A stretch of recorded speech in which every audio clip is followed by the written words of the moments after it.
નમસ્કાર વિદ્યાર્થી મિત્રો, આજે આપણે અભ્યાસ કરવાના છીએ ધોરણ 8 વિજ્ઞાન, જેનો 8મો એકમ છે કોષ રચના અને કાર્યો, જેમાં અત્યારે આપણે જોવાનું છે કોષોના ભાગો. કોષના અલગ અલગ ભાગો હોય છે, જેમાં સૌથી પહેલા અત્યારે આપણે જોવાનું છે કોષરસ પટલ.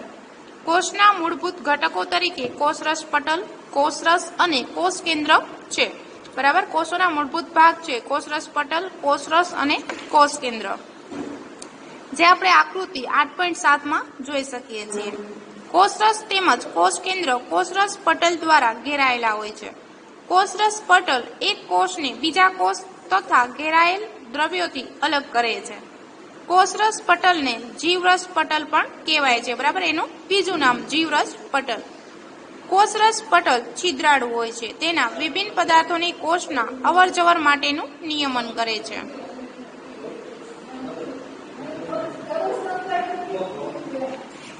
શું પરસ્પર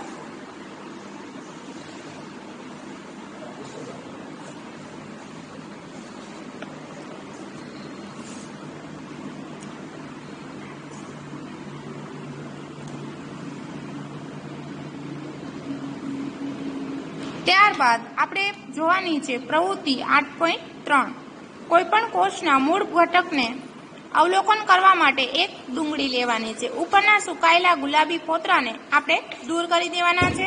એના પછી ડુંગળીને સફેદ માંસલ સપાટીને ચીપિયાથી મદદથી કે હાથ દ્વારા પણ અલગ કરી શકો છો. તમે ડુંગળીને તોડીને પણ આ પાતળા પટલને અલગ કરી શકો છો. કાચની સ્લાઇડ પર પાણીનું ટીપું મૂકીને પાતળા પટલને તેની ઉપર મૂકો. પાતળું પટલ બ્લેડ અથવા ચીપિયાની મદદથી લઈ શકાય છે. હવે આ પટલ મિથિલિન બ્લુ વડે અભિરંજિત કરો અને તેની ઉપર કાચની કવર સ્લિપ મૂકો. ધ્યાન રાખો કે કાચની જે કવર સ્લિપની અંદર હવાના પરપોટા રહી ન જાય. ત્યારબાદ માઇક્રોસ્કોપમાં તેનું અવલોકન કરો. તેની આકૃતિ દોરી નામ નિર્દેશન કરો. તમે તેની સરખામણી આકૃતિ 8.5 સાથે કરી શકો છો. બરાબર, આપણે જે અવલોકન કર્યું એવી જ આકૃતિ અહીંયા પણ આપેલી છે. ડુંગળીના પડમાં કોષોનું અવલોકન.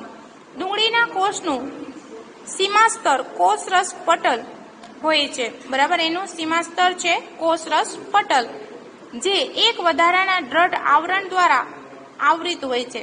તેને કોષ દિવાલ કહેવાય છે. કોષના કેન્દ્રમાં ઘટ ગોળાકાર સંરચના હોય છે, જે કોષ કેન્દ્ર કહેવાય છે. બરાબર, વચ્ચે જે આપણને ટપકા જેવું દેખાય છે એ કોષ કેન્દ્ર છે, જે આપણે આકૃતિમાં પણ જોઈ શકીએ છીએ. અને જે લીટી લીટી દેખાય છે એ કોષ દિવાલ છે, જે કોષ કેન્દ્ર હોય છે. પછી કોષ કેન્દ્ર તેમજ કોષરસ પટલના વચ્ચે જેલી જેવો જે પદાર્થ આવેલો હોય છે, અહીંયા જે આપણને પીળા રંગનું દેખાય છે તેને કોષરસ કહેવાય છે.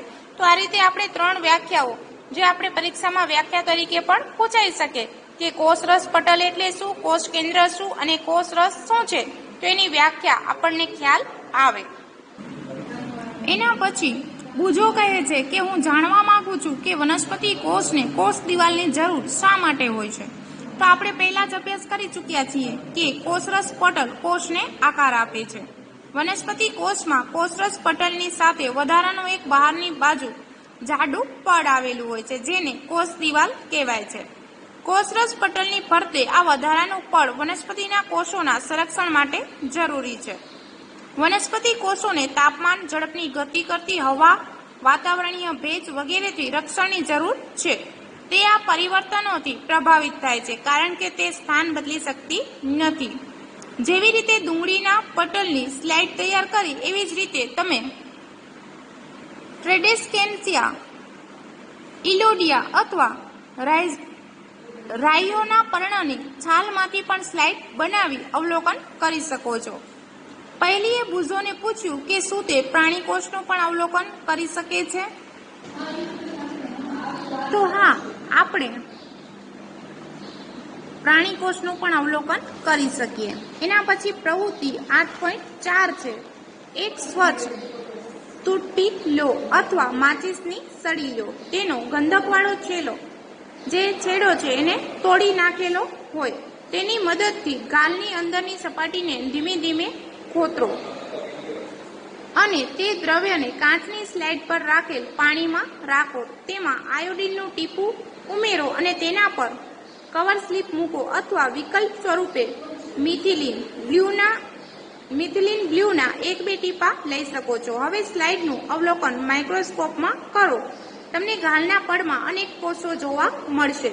આકૃતિ 8.6 તમે કોષરસ પટલ, કોષરસ અને કોષ કેન્દ્રને ઓળખી શકશો. પ્રાણી કોષમાં કોષ દિવાલ ગેરહાજર હોય છે. બરાબર, આપણે એને ઓળખી શકશું કારણ કે એની અંદર કોષ દિવાલ હશે નહીં. એના પછી છે કોષરસ. કોષરસ એ કોષરસ પટલ અને કોષ કેન્દ્રની વચ્ચે જેલી જેવા દ્રવ્ય સ્વરૂપે હાજર હોય છે. કોષના બીજા અન્ય ભાગો અથવા અંગિકાઓ કોષરસમાં આવેલી હોય છે. અંગિકાઓ જેવી કે કણાભસૂત્ર, ગોલ્ગીકાય, રિબોઝોમ્સ વગેરેનો અભ્યાસ હવે તમે પછીના ધોરણમાં કરશો. બરાબર, એના પછી વિગતવાર અભ્યાસ આપણને 9મા ધોરણમાં આવે છે. અત્યારે હવે આપણે જોવાનું છે કોષ કેન્દ્ર. તો સજીવ કોષનો આ એક મહત્વનો સંઘટક છે. સામાન્યતઃ આ ગોળાકાર હોય છે અને તે કોષના મધ્ય ભાગમાં ગોઠવાયેલો હોય છે, જેવી રીતના આપણે ડુંગળીના કોષમાં જોયું હતું. તેને સરળતાથી અભિરંજિત કરીને માઇક્રોસ્કોપની મદદથી જોઈ શકાય છે. કોષ કેન્દ્ર કોષરસથી એક પટલ દ્વારા અલગ થયેલું હોય છે, જેને કોષ કેન્દ્ર પટલ કહેવાય છે. આ પટલ પણ છિદ્રાળુ હોય છે તથા કોષરસ તેમજ કોષ કેન્દ્રની વચ્ચે પદાર્થોની અવરજવર માટેનું નિયંત્રણ કરે છે. ઉચ્ચ વિવર્ધન ક્ષમતાવાળા માઇક્રોસ્કોપમાં જોતા કોષ કેન્દ્રમાં એક નાની ગોળાકાર સંરચના જોવા મળે છે, જેને કોષ કેન્દ્રિકા કહેવાય છે. તેના સિવાય કોષ કેન્દ્રમાં દોરી જેવી સમાન સંરચનાઓ પણ જોવા મળે છે, જેને રંગસૂત્રો કહેવાય છે. તે જમીન ધરાવે છે તથા આનુવંશિક લક્ષણોનું પિતૃ પેઢીમાંથી સંતતિ પેઢીમાં વહન કરે છે. રંગસૂત્ર કોષ વિભાજન દરમિયાન જ જોવા મળે છે. એના સિવાય આ જે રંગસૂત્રો છે એ જોવા મળતા નથી. એના પછી છે જનીન. સજીવોમાં આનુવંશિકતાનો એકમ જનીન છે. તે પિતૃ પેઢીમાંથી સંતતિ પેઢીમાં આનુવંશિક લક્ષણોનું વહન અને નિયંત્રણ કરે છે. તેનો અર્થ એ છે કે માતા પિતાના કેટલાક લક્ષણો જનીનો દ્વારા તમને પ્રાપ્ત થાય છે. તે તમારા પિતાને બદામી આંખો હોય તો સંભવત છે કે તેમને પણ બદામી આંખો હોય. જો તમારી માતાને વાંકડિયા વાળ હોય તો સંભવ છે કે તમને પણ વાંકડિયા વાળ હોય. પરંતુ પિતૃમાંથી પ્રાપ્ત વિભિન્ન સંયોજિત જનીન પ્રાપ્ત થવાના કારણે લક્ષણો વિભિન્ન પણ હોઈ શકે છે. બરાબર, એટલે કે બાળક છે એના માતા પિતા જેવું હોઈ શકે છે, જે જનીન દ્વારા શક્ય છે.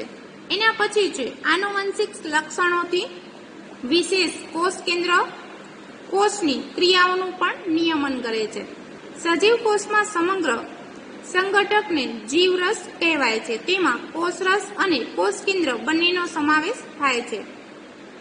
જીવરસ કોષનો જીવંત ઘટક તરીકે ઓળખવામાં આવે છે. બરાબર, આ જે જીવરસ છે એ કોષનો જીવંત ઘટક કહેવાય છે. એના પછી પહેલી જાણવા માંગે છે કે શું વનસ્પતિ, પ્રાણીઓ અને બેક્ટેરિયાના કોષમાં કોષ કેન્દ્રની રચના એક સમાન હોય છે. તો બેક્ટેરિયલ કોષનું કોષ કેન્દ્ર બહુકોષીય સજીવના કોષ કેન્દ્રની જેમ સુયોજિત નથી હોતું. તેમાંના કોષ કેન્દ્ર પટલની ગેરહાજરી હોય છે. એવા કોષો જેમાં કોષ કેન્દ્ર દ્રવ્ય કોષ કેન્દ્ર પટલ વગર હોય છે, જેને આદિકોષ કેન્દ્રીય કોષ કહેવાય છે. આ પ્રકારના કોષોવાળા સજીવ આદિકોષ કેન્દ્રીય સજીવો તરીકે ઓળખાય છે. બેક્ટેરિયા અને નીલહરિત લીલ જેનું ઉદાહરણ છે. ડુંગળીના કોષો તેમજ ગાલના કોષોમાં કોષ કેન્દ્ર પટલયુક્ત કોષ કેન્દ્ર જોવા મળે છે. તેને સુકોષ કેન્દ્રીય કોષ કહેવાય છે અને આવા કોષ ધરાવતા સજીવોને સુકોષ કેન્દ્રીય સજીવો કહેવાય છે. ત્યારબાદ ડુંગળીના કોષનું સૂક્ષ્મદર્શક યંત્ર વડે અવલોકન કરતી વખતે તમે કોષરસમાં રહેલી ખાલી જગ્યાઓ પર ધ્યાન આપ્યું. તેને રસતાની કહેવાય છે. ડુંગળીના કોષની જેમ રસદાની એક તેમજ મોટી હોય છે. ગાલના કોષમાં નાની નાની રસદાનીઓ હોય છે.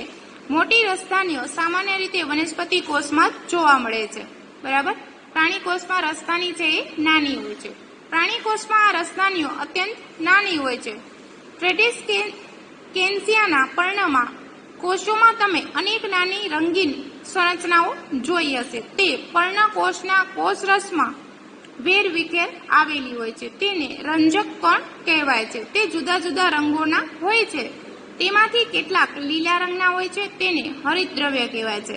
લીલા રંગના રંજક કણ હરિતકણ કહેવામાં આવે છે. તે પર્ણોને લીલો રંગ પ્રદાન કરે છે. તમને યાદ હશે કે પર્ણના હરિતકણમાં આવેલ હરિતદ્રવ્ય પ્રકાશ સંશ્લેષણ માટે આવશ્યક છે. એના પછી 8.6 વનસ્પતિ કોષ અને પ્રાણી કોષની તુલના. બરાબર. આપણે વનસ્પતિ કોષ પણ જોયો અને પ્રાણી કોષ પણ જોયો. હવે બંને વચ્ચે આપણે તુલના કરીએ. જો તમે આગળની પ્રવૃત્તિ 8.3 અને 8.4 ને યાદ કરો તો તેના આધાર પર વનસ્પતિ કોષ અને પ્રાણી કોષની સંરચનાની તુલના કરી શકશો. આકૃતિ 8.7a અને b નું ધ્યાનપૂર્વક અવલોકન કરો. ચાલો વનસ્પતિ તેમજ પ્રાણી કોષની વચ્ચે રહેલી સમાનતા તેમજ વિભિન્નતાની યાદી બનાવીએ. કોષ્ટક 8.1 માં માત્ર કેટલાક સજીવોનો ઉલ્લેખ કરવામાં આવ્યો છે. તમે વધારે લક્ષણોનો ઉલ્લેખ કરી શકો છો. બરાબર. અહીંયા આકૃતિઓ પણ આપેલી છે. એક વનસ્પતિ કોષની છે અને એક પ્રાણી કોષની છે. જેમાં આ જે વનસ્પતિ કોષ છે એમાં કોષ દિવાલ આવેલી છે.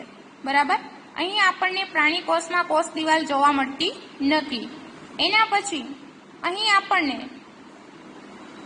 કોષરસ પટલ જોવા મળે છે અને અહીંયા પણ કોષરસ પટલ આવેલું છે. એટલે બંને વચ્ચે સામ્યતા છે. પછી બંનેમાં રસદાની પણ આવેલી છે. કોષ કેન્દ્ર પણ બંનેમાં આવેલું છે અને કોષરસ પણ આવેલું છે. એટલે બંને વચ્ચે સામ્યતા પણ રહેલી છે અને બંને વચ્ચે ભિન્નતા પણ આપણને જોવા મળે છે. બરાબર. એના પછી અહીંયા કોષ્ટક આપેલું છે જેની અંદર આપણે આકૃતિ ઉપરથી પૂર્તિ કરવાની છે. એમાં સૌથી પહેલા આપેલું છે કોષરસ પટલ. તો વનસ્પતિ કોષમાં હાજર છે. પ્રાણી કોષમાં કોષરસ પટલ છે એ હાજર છે. પછી કોષ દિવાલ તો વનસ્પતિ કોષમાં છે જ્યારે પ્રાણી કોષમાં નથી એટલે અહીંયા ગેરહાજર. પછી કોષ કેન્દ્ર તો વનસ્પતિ કોષ અને પ્રાણી કોષ બંનેમાં છે.